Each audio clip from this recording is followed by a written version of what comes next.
नमस्कार, आप देख रहे हैं जन विश्वास और आज हम हैं देहरादून के रेलवे प्लेटफॉर्म पर और यहाँ इनका लोगों का जमावड़ा लगा हुआ है। ओल्ड पेंशन स्कीम और न्यू पेंशन स्कीम के बीच की लड़ाई कोई नई नहीं है। इससे कई देश प्रदेश में सरकारें बदलने और राजनीतिकरण का मुद्दा बहुत बड़ा हावी भी रहा है।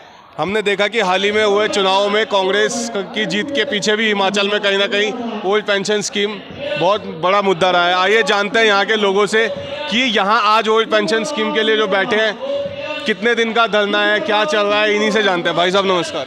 नमस्कार। क्या शुभ नाम है आपका? नरेश गुरुंग जी। नरेश गुरुंग। नरेश जी, इतना भारी प्रदर्शन यहाँ लोग बैठा रखे हैं आपने, क्या चल रहा है? हम लोग यहाँ पे 4 दिन की भूख हड़ताल में बैठे हुए हैं। हम लोगों की मांग है पुरानी पेंशन, जो कि सरकार ने 1 अप्रैल 2004 के बाद से ख़त्म कर दी थी। तो हम लोगों की मांग ये है कि हमें पुरानी पेंशन दी जाए। इसमें नॉर्दर्न रेलवे मेंस यूनियन का मैं शाखा सचिव हूँ। मेरे संग यहाँ पे आईटीएफ से भी हैं और हमारे संग अपने नो प्रूफ से भी हैं। तो हम लोग मिल के कंबाइंड ये पूरे आपका क्या बोलते हैं, पूरे ऑल ओवर इंडिया में सब जगह ये धरने प्रदर्शन चल रहे हैं, जिसमें कि स्टेट सेंट्रल गवर्नमेंट सब मिलके कंबाइंड एक धरना ये कर रही हैं। और ये 4 दिन की भूख हड़ताल है हम लोगों की। कब से शुरू हुई थी भाई साहब? ये हुई थी 8 तारीख से, ये 11 तारीख तक चलेगी। इसका सुबह 9 बजे से 5 बजे तक चल रही है जी। भाई साहब, आप काफ़ी आक्रोशित दिखाई दिए और नारे भी जोर जोर से आपने लगाए और इतना भावुक हैं आप बताइए कि आप क्यों, आपको एक क्रांतिकारी विचार आपका मन उद्वेलित कर रहे हैं? हमें तो दुख इस बात का है कि मंत्रीगण जो भी हैं, सभी मंत्री, चाहे वो विधायक है चाहे वो सांसद हैं, वो खुद तो पुरानी पेंशन में है और हम कर्मचारियों के लिए उन्होंने पुरानी पेंशन को बंद कर दिया है। उसकी जगह NPS new pension scheme apply की हुई है। इसीलिए हमारा आक्रोश है कि भी हमारी न्यू पेंशन स्कीम को बंद करके हमें पुरानी पेंशन स्कीम में जल्द से जल्द सभी कर्मचारियों को डाला जाए। इसमें सिर्फ रेल विभाग ही इफेक्टेड नहीं है, राज्य के सभी कर्मचारी, आज हमारे बीच में सभी कर्मचारी बैठे हुए हैं, जिसमें राज्य के सभी कर्मचारी बैठे हुए हैं, इनकम टैक्स डिपार्टमेंट से भी हैं, नो प्रूफ से भी हैं, सभी टीचर एसोसिएशन से भी हैं। तो इसलिए हम सभी मिलकर रोष में इसीलिए है कि भी हमें जल्द से जल्द नए कर्मचारी जो 2004 से अपॉइंटमेंट हैं उनको पुरानी पेंशन स्कीम दी जाए। तो ये पुरानी पेंशन स्कीम का ये बहुत बड़ा इनका आंदोलन चल रहा है और इनका ये कहना है कि यहाँ पर सिर्फ रेलवे वाले नहीं हैं, कई सारे विभागों के लोग इकट्ठे आए हुए हैं। विभिन्न सामाजिक संगठन से लोग आए हुए हैं, जानते हैं किस किस संगठन से आए हैं और कैसे एकत्रित हो रहे हैं और क्यों एकत्रित हो रहे हैं और क्या इसका प्रभाव आने वाले चुनाव में भी पड़ सकता है या क्या प्रभाव पड़ सकता है। भाई साहब नमस्कार। नमस्कार जी, मैं राकेश सिंह राणा, सचिव हूँ आईटीएफ इनकम टैक्स डिपार्टमेंट से। सबसे पहले तो मैं ये कहना चाहूँगा कि पहले तो ये पुरानी पेंशन बहाल करनी चाहिए गवर्नमेंट को, सरकार को, क्योंकि आपको पता है कि जो एनपीएस की जो स्थिति है वो ख़राब है बिल्कुल ही, और ये सरकार भी जानती है। ये तो ज़बरदस्ती की बात है कि वो बहाल नहीं कर रही है पुरानी पेंशन। और मेरा ये भी कहना है कि हम लोग अगर ये बहाली नहीं करी पुरानी पेंशन तो आज हम 4 दिन की भूख हड़ताल कर रहे हैं। इन फ्यूचर हम चक्का जाम करेंगे, हड़ताल को बढ़ाएंगे और जब तक कुछ सरकार इस पे निर्णय नहीं लेगी हम इस आंदोलन को ख़त्म नहीं करेंगे, मेरा ये मानना है। धन्यवाद। और भी कई सामाजिक संगठन से लोग आए हुए हैं, उनसे भी बात करते हैं, जानते हैं क्या चल रहा है। भाई साहब प्रणाम।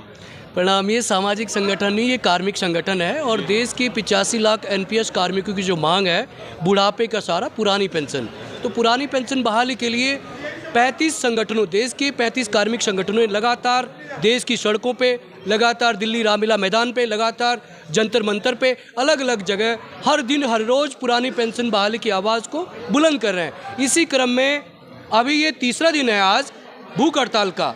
आप उम्मीद कर सकते हैं कि हम लोग संघर्ष के एक अंतिम मोड़ पे पहुंच चुके हैं।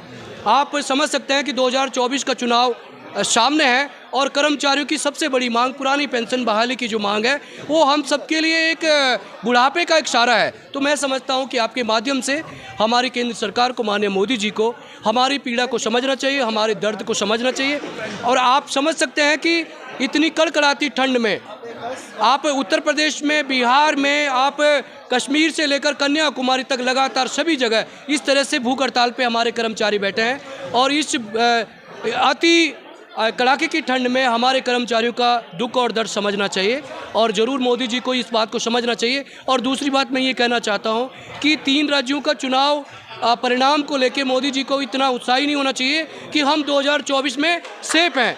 कर्मचारी 24 की तैयारी में है, कर्मचारी आर पार की तैयारी में है, और 3 राज्यों के परिणाम से आपको ये नहीं समझना चाहिए कि हम पेंशन नहीं देंगे, पेंशन देना चाहिए। और न तो कर्मचारियों का आक्रोश 24 में दिखाई देगा, आपको हर हाल में पेंशन बहाल कराना चाहिए। लेकिन भाई साहब आप कह रहे हैं कि आपका आक्रोश आने वाले चुनाव में दिखाई देगा। हम तो देख रहे हैं कि पूरा मीडिया जितना हाइप चल रहा है कम्युनिकेशन इंडस्ट्री में इस समय, राम मंदिर का मुद्दा जैसे बहुत उठाया जा रहा है, स्पेशल ट्रेनें चल रही हैं और आप रेलवे प्लेटफॉर्म पे धरना देते हुए बोल रहे हैं कि आने वाले समय में हम सरकार। आपने बहुत अच्छा सवाल किया है। देखिए, जितने भी ये कर्मचारी हैं ये सारे राम भक्त हैं, और देश के प्रधानमंत्री जी को ये समझना चाहिए कि हम राम भक्तों का ही जीवन को खतरे में डाल रहे हैं। देश के कश्मीर से लेकर कन्याकुमारी में किसी भी सरकारी संस्था में चले जाओ, आपके 90% से ऊपर सभी राम भक्ति सेवा दे रहे हैं। देश की चाहे सेना में देखो आप, चाहे पहला मिलिट्री में देखो, चाहे आप रेलवे के कर्मचारियों को देखो, सभी राम भक्त हैं ये। और ये राम भक्त राम राज्य में चाहते हैं कि हम बुढ़ापे का जो हमारा जीवन है वो खुशहाल हो, और आप राम भक्तों को ही सड़क पे खड़ा कर रहे हैं। ये कहाँ का ये न्याय है, ये कहाँ का ये राम राज्य है? ये मोदी जी को समझना चाहिए, योगी जी को समझना चाहिए।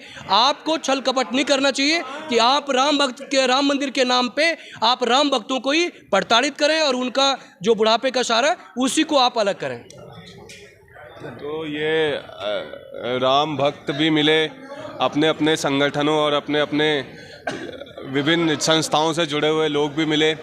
कई पहचान है एक आदमी की जो अपने साथ एक साथ लेके चलता है, लेकिन ये पहचान और अपना अस्तित्व बचाने की लड़ाई, रोटी की लड़ाई, पेंशन की लड़ाई, जो पुरानी पेंशन स्कीम जिस पे हिमाचल प्रदेश में हमने देखा कि सरकार बदलने के पीछे कहीं ना कहीं एक बड़ा कारण बना, और साथ ही साथ जनता का ये कहना बहुत ही प्रभावशाली तरीके से कि वर्तमान सत्ताधारी दल अपनी 3 राज्यों की जीत पर गुमान ना करे। तो ये बहुत बड़ा संदेश कहीं ना कहीं अंदर ही अंदर हो सकता है। चुनाव में ज़्यादा वक्त नहीं है और ओल्ड पेंशन स्कीम की मांग दोबारा लेकर आना ये बहुत बड़ी जो है मांग देश में साबित हो सकती है, नहीं है तो आने वाला समय बताएगा।